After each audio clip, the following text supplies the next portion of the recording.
good, BFM? This is Big Tone coming at you from Big Tone Productions, Beats and Feeds. You know what time it is. It's time for another cooking video. And today, we're going to do a good old Chicago-style Maxwell Street pork chop sandwich. If you've never been to Chicago, or even if you've been to Chicago, this is one of the things that you got to get. Whether it's the deep dish pizza, the Chicago-style dog, you also got to get the Maxwell Street pork chop sandwich. It's a simple sandwich.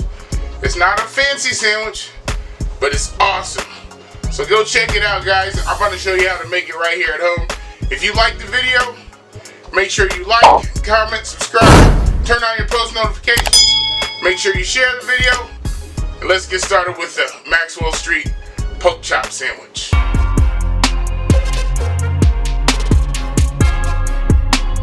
So the supporting cast is as follows. First thing you gotta have is a pork chop. So it's gotta be bone in. None of those boneless pork chops with no flavor. Chicago style Maxwell Street pork chop is bone in. I'm using center cut. You can use center cut or you can just use the assorted. But you gotta be bone in. So I got 4 pork chops here.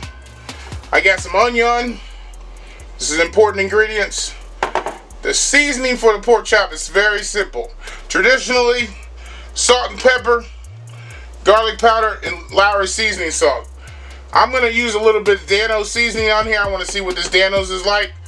Alright, and the toppings is nothing more than the onions and some yellow mustard. And then you got to have the buns, just regular old hot hamburger buns from the store.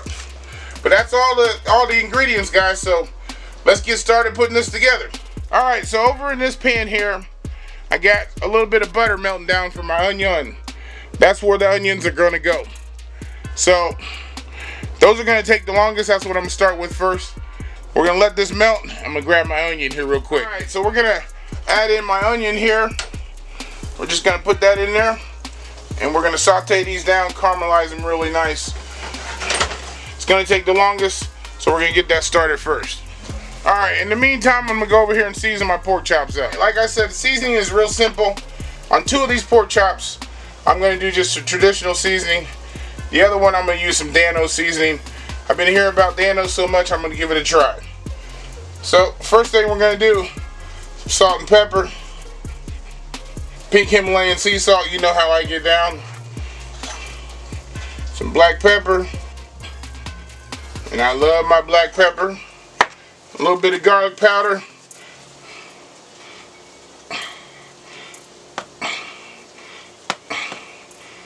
On 2 of them, some Lowry seasoning salt.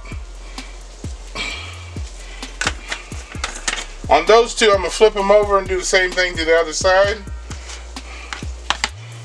On these 2, I'm going to put my Dano's on here real quick. Salt and pepper on the 2 that I didn't get. When I turn them over,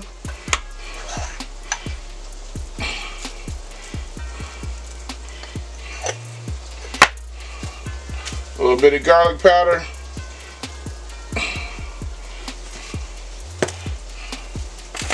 and some seasoning salt. Alright, I'm going to flip these 2 over that I put the Dano's on.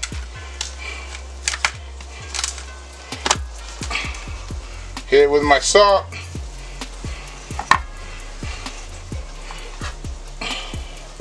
My black pepper. And my Dano's. I want to see what this Dano's is about. Everybody keeps talking about it on YouTube channels.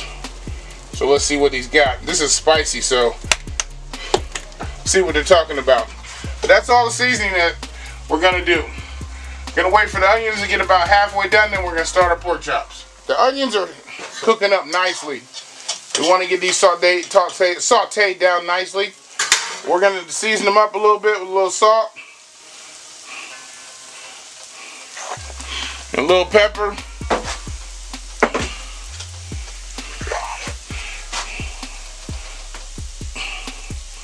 There we go.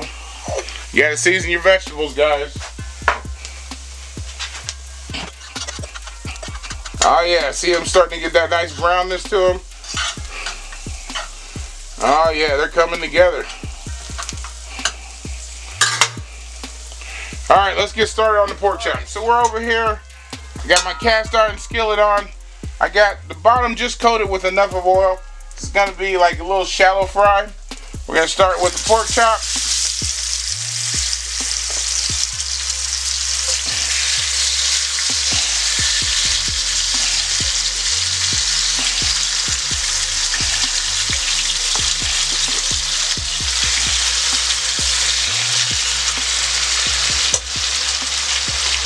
Oh man, I wish you guys could smell this.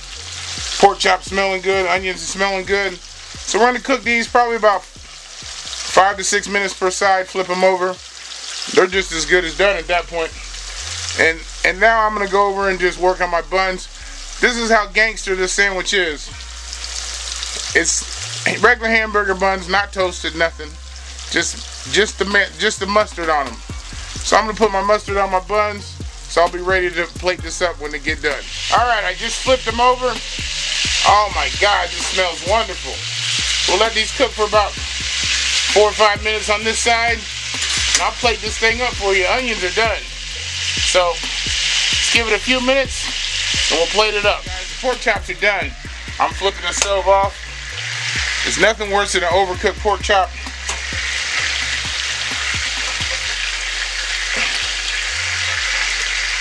I'm gonna let these cook in the residual heat for about another, I don't know, 2 minutes or so. I'm gonna plate one of these up. Pork chops are done, guys. There you go. Chicago style Maxwell Street pork chop sandwich. One of them I put a little pickle on there. Got my mustard. But hey guys, if you've never been there, it's a fast-paced environment on Maxwell Street. It's right next to the interstate. And so the line's pretty long usually, but they get you through quickly. But like I said, you can do this right at home. But hey guys, you know what I'm waiting for. I'm waiting for that bite. Chicago style Maxwell Street pork chop sandwich. Ooh, it smells good, boy.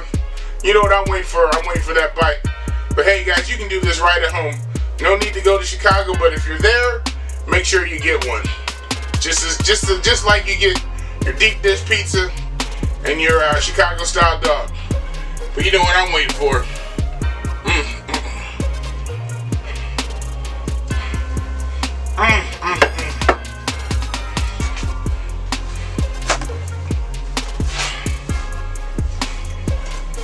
Tastes like I'm in Chicago. Do not overcook your pork chops. That's the main tip. But hey guys, if you liked the video, make sure you like, comment, subscribe, turn on your post notifications, make sure you share the video, and hey, this is Big Tone signing off. Peace.